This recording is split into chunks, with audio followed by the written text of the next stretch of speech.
Dans le contexte des tendances de consommation transversales aux décennies 90, 2000 et 2010, la crise économique à partir de 2008 permet de constater de nouveaux faits de consommation sans pour autant remettre en question les tendances que nous venons de décrire, que ce soit la consommation éclatée, que ce soit la recherche d'émotions, l'appartenance tribale ou bien le consommateur entrepreneur.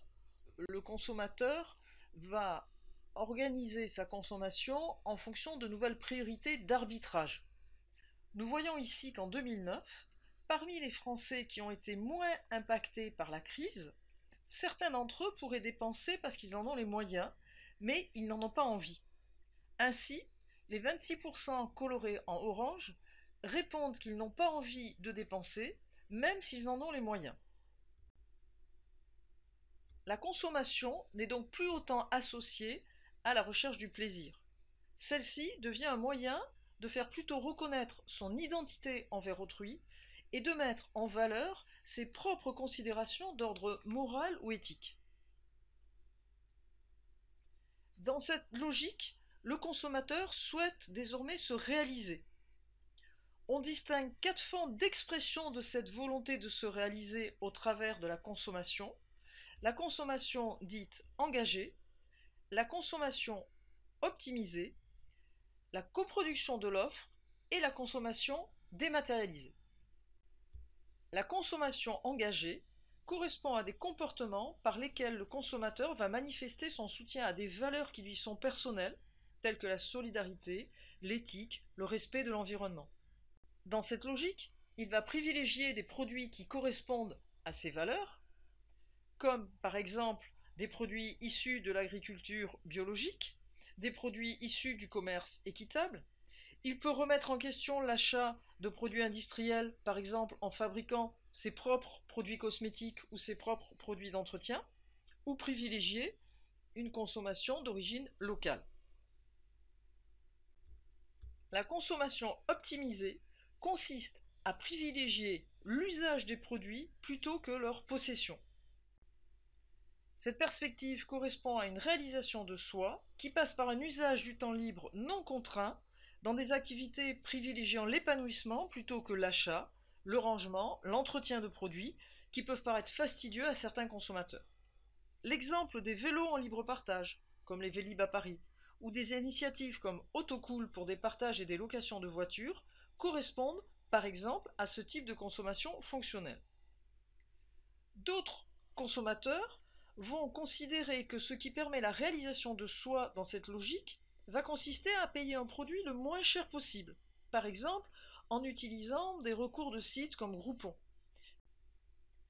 Des études ont montré que pour 76% des Français, il est important de chercher à payer un produit le moins cher possible en pratiquant ce que l'on appelle l'achat malin.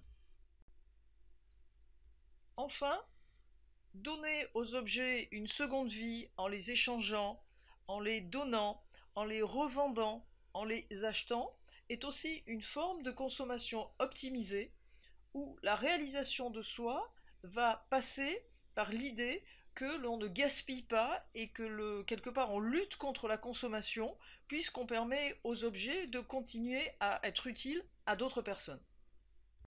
La coproduction consiste à permettre aux consommateurs à participer à la création ou à la fabrication de l'offre. On trouve ici une dimension liée à la réalisation de soi, dans la mesure où le consommateur va se sentir citoyen à part entière, puisqu'il participe à l'offre qu'on va lui proposer. Ce consommateur considère en effet que sa participation dans le processus de fabrication va lui permettre de se responsabiliser. On trouve plusieurs exemples de coproduction. Un premier niveau qui consiste à suggérer des produits ou des améliorations dans le cas grâce à un site comme Danone et vous. D'autres possibilités comme choisir un produit sur le site lafraise.com qui propose des t-shirts avec des motifs que l'on choisit. myfa.com qui permet de choisir ou de coproduire des objets. Plus généralement, la participation à des AMAP, des associations de maintien de l'agriculture paysanne, qui permettent de s'engager auprès d'un producteur agricole en ayant auparavant décidé avec lui le type de production qu'il allait mettre en œuvre.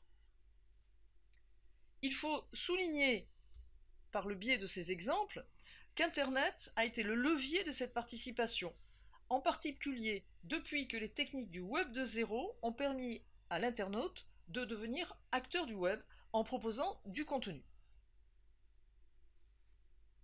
La consommation dématérialisée, quant à elle, provient d'une évolution numérique des pratiques de consommation. À l'origine, elle concernait des produits directement téléchargeables sur Internet, comme par exemple de la vidéo, de la musique, puis elle s'est progressivement élargie à des services entourant des produits non dématérialisés, comme la possibilité d'acheter en ligne des billets de train, des places de cinéma ou de réserver ses courses dans un service de drive. Cette consommation a été encouragée par le développement du multi-équipement informatique dans les foyers, les smartphones, les tablettes, les ordinateurs portables. Elle est également favorisée par le développement de ce qu'on appelle les lieux d'usage, avec la possibilité de se connecter sur Internet à tout instant dans n'importe quel lieu grâce au nomadisme des modes de connexion. Enfin, cette consommation dématérialisée est également influencée par ce que certains considèrent comme une interpénétration des mondes réels et virtuels. On se reportera ici à l'ouvrage qui est présenté en bibliographie, intitulé « Comment le web change le monde ». Pour préparer cette thématique sur les tendances de consommation et leur évolution, nos recherches se sont arrêtées en 2016. Et après, que peut-on dire? Quels sont les éléments que l'on peut envisager pour décrire ce qui est émergent en cette fin de décennie 2010? Les observateurs s'entendent à penser que les tendances se combinent de plus en plus, que ce soit celles que nous avons présentées, en termes de coproduction, de collaboration, de lien social et communautaire. Toutes ces tendances se réunissent dans la recherche de la réalisation de soi. Vous trouverez des exemples de tendances et de faits émergents sur le site de l'Observatoire de la consommation, dont nous avons mis les références dans la bibliographie ci-jointe. Nous voyons dans cet exemple de mail qui a été envoyé par une société d'assurance, la Maïf, à ses sociétaires, un exemple d'application permettant de regrouper les différentes tendances que nous avons évoquées. Il s'agit pour la Maïf d'inviter ses sociétaires à améliorer leur conduite. On trouve l'intégration de la tendance associée à la consommation dématérialisée par le fait qu'elle propose à ses sociétaires d'accéder à un diagnostic via le téléchargement d'une application sur son smartphone. On trouve une responsabilisation du conducteur, donc une tendance associée à un consommateur qui serait un consommateur engagé, responsable, puisque la Maïf propose au conducteur de tester la fiabilité de sa conduite.